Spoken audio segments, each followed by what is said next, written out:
You ever notice how the minute life finally quiets down, that's when you start expecting trouble?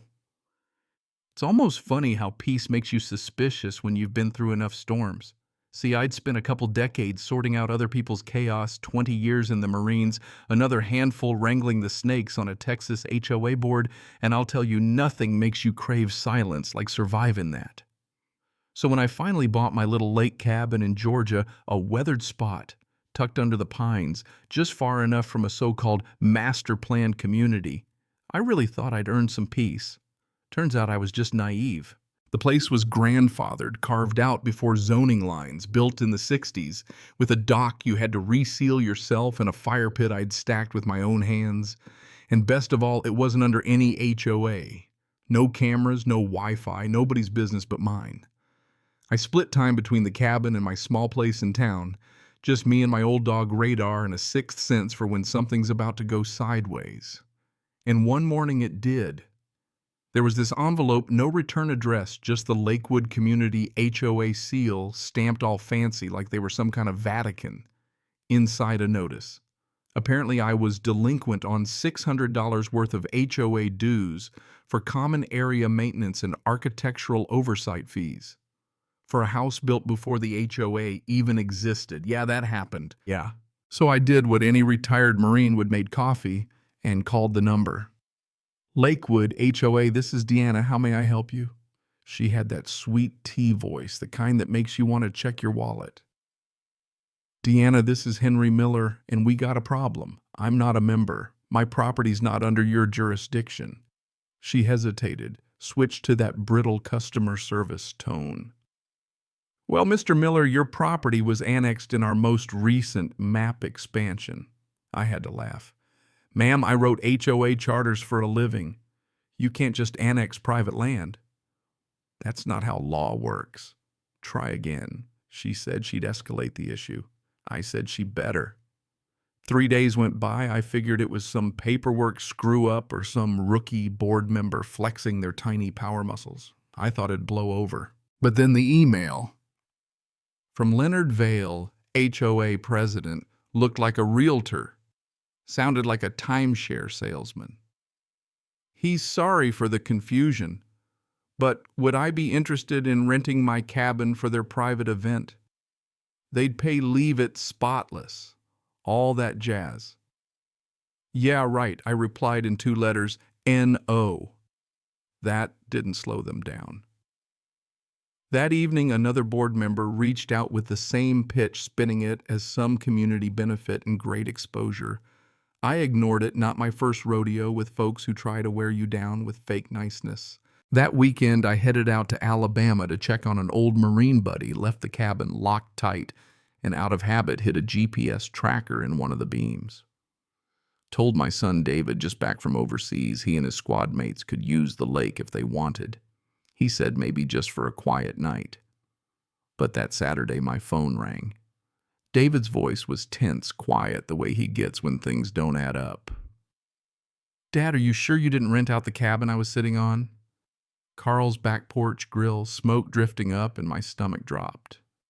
Why, I asked. Because there's a party in your living room.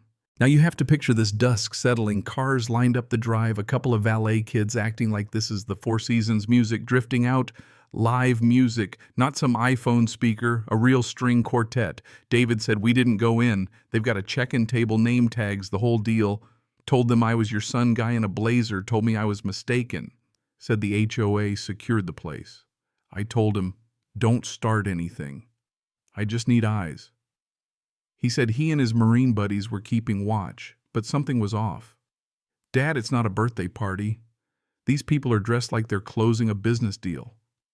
Portable projector tables with white cloths, catering. This is a setup. David overheard a name, Mr. Kelton from Ridgefront Capital. That rang a bell.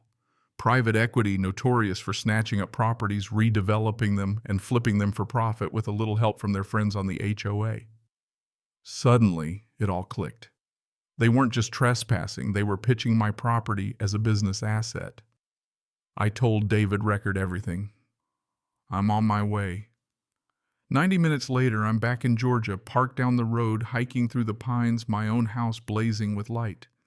David met me under the trees. It's worse than we thought, he said. We watched from the shadows. There was Leonard Vale, HOA president, holding court with ridgefront investors pointing at my lake like he owned the place. A young woman was flipping through what looked like blueprints. They're selling my damn house, I muttered. I walked out of those trees straight onto the deck and brushed past a caterer who tried to stop me. Leonard's face dropped when he saw me. Henry, didn't expect you so soon. I didn't waste time. This is my house. 5 seconds to explain or I call the cops. The party froze. Mr. Kelton stepped back. Leonard stammered about appreciation events for investors. David cut in. On private property you don't own. Someone muttered about misunderstandings. I pointed at the key in the front door. How'd you get this silence? David had already called the cops. Probable trespassing, possible fraud in progress. Leonard went pale.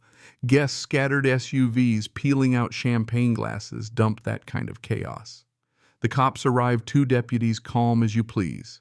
We handed over footage, timestamps, photos of the party. Leonard insisted it was a clerical error, claimed he had my verbal consent. The deputies filed a report, told him to stay away from my property. But that wasn't the end, not by a long shot. Inside, my place was too clean. You know, that hotel clean, where you can feel what's missing. Furniture moved, a desk drawer out of place, guest room door open. I found a coaster stamped with Ridgefront's logo. So they'd left a calling card. David didn't sleep that night, pulled up county records, investor portals, everything. Dad Ridgefront filed a site disclosure 2 months ago for our zip code, he said. They're land banking. You're the big fish. He even found photos of my dock in their investor slide deck, GPS tags still attached. This was fraud, not just trespassing. We went full counterattack. I walked into my attorney Robert's office with a thumb drive and a manila folder. Robert's a real bulldog, loves when people try to pull fast ones with fake signatures and phony charters. David had already put together a dossier that'd make the FBI jealous: contracts, receipts, tax records. Ridgefront's pitch deck, the works. Robert listened, then just grinned. We're gonna gut these bastards. That afternoon, he filed claims for trespass, fraud, conspiracy, property damage, the whole legal arsenal. He slapped Ridgefront and Leonard with cease and desists, freezing every transaction. David kept digging, found a permit, filed for a temporary event structure at my address signature, almost but not quite mine. Some fool tried to copy it off a scan. I started visiting neighbors. Marcia, a retired nurse 2 cabins over, remembered 3 men from the HOA fiddling with my door, one with a locksmith kit.